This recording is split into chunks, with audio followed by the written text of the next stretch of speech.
भारत के सबसे बड़े रहस्य जिनको सुलझाते सुलझाते वैज्ञानिक पागल हो गए। Number 6, Jaigarh fort treasure. Rajasthan का जयगढ़ किला भी अपने छिपे खजाने के लिए जाना जाता है। ऐसा माना जाता है कि जब अकबर के रक्षा मंत्री मान सिंह एक सफल मिशन के बाद अफगानिस्तान से लौट रहे थे तो उन्होंने युद्ध से लूटी हुई चीजों को किले में छिपा दिया था। भारत में आपातकाल के दौरान इंदिरा गांधी द्वारा किले को अच्छे से खोजने का आदेश दिया गया था, लेकिन अभियान के बाद यहां तब भी कुछ न मिल सका। यहां खजाना है या नहीं, ये रहस्य आज भी बरकरार है। Number 5, Krishna's butterball. तमिलनाडु के महाबलीपुरम में 1-200 टन वजनी 20 फुट ऊंची और 5 मीटर चौड़ी गोल चट्टान मौजूद है, जो किसी दूसरे चट्टान पर 45 डिग्री की ढलान पर टिकी हुई है। हैरान करने वाली बात यह है कि ऐसी ढलान पर मौजूद होने के कारण देखने में लगता है कि ये किसी भी समय नीचे खिसक सकती है, लेकिन इतने सालों तक भूकंप और आंधी की मार पड़ने के बाद भी ये नीचे नहीं गिरी है। ऐसे में विज्ञान के सामने ये रहस्य बना हुआ है कि इतना बड़ा पत्थर यहाँ पर किसने लाकर रखा होगा, और अगर ये खुद कहीं से लुढ़क कर यहाँ आया होगा तो ये ऐसी ढलान पर आकर कैसे रुक गया। आज के समय में ये एक प्रमुख पर्यटन स्थल बना हुआ है, जहाँ हर साल बहुत से लोग घूमने आते हैं और इसके नीचे आराम करते हैं। कोई इसे धक्का देने की कोशिश करता है, लेकिन किसी पर कोई पाबंदी नहीं है और यह पत्थर आज भी वैसा ही बना हुआ है। Number 4, floating stones Rameswaram. आपको राम सेतु के बारे में पता होगा, जो एक ऐसा सेतु था जिसे भगवान राम और वानर सेना ने रामेश्वरम से लंका तक जाने के लिए तैरते पत्थरों से बनाया था। हैरानी की बात यह है कि आज भी वह सेतु मौजूद है और रामेश्वरम के तटों में ऐसे पत्थर मिलते हैं जो पानी में तैरते हैं। भक्तों का मानना है कि ये श्री राम के समय के सेतु में इस्तेमाल किए गए पत्थर है, लेकिन विज्ञान रामायण और राम सेतु को पूरी तरह से नकारता है और इन तैरते पत्थरों के रहस्य को सुलझाने में लगे हैं। वैज्ञानिकों के अनुसार ये पुमिस स्टोन है, जो ज्वालामुखी के फटने के बाद बनते हैं और जलने के कारण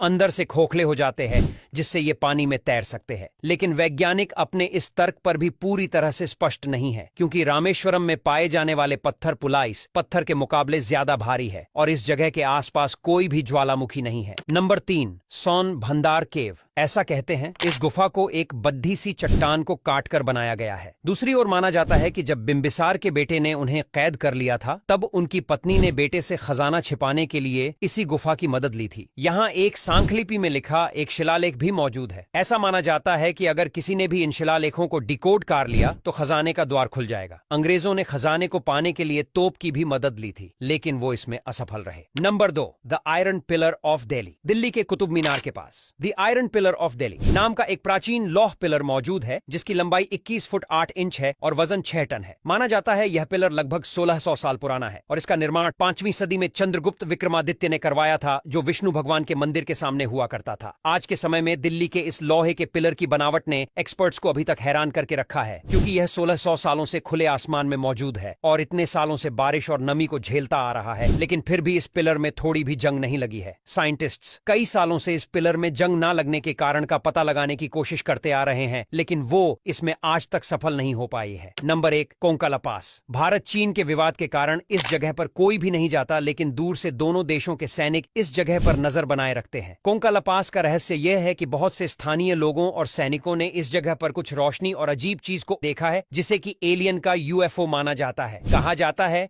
कि इस जगह पर किसी भी इंसान और जानवर के न जाने के कारण एलियंस ने इस जगह को अपना बेस बनाया है। इस जगह पर यूएफओ दिखने की घटना को भारत और चीन दोनों देशों की सरकार भी मानती है। अब यहां तक वीडियो देख ली है तो फिर वीडियो को लाइक और शेयर करना बिल्कुल भी मत भूलना। धन्यवाद।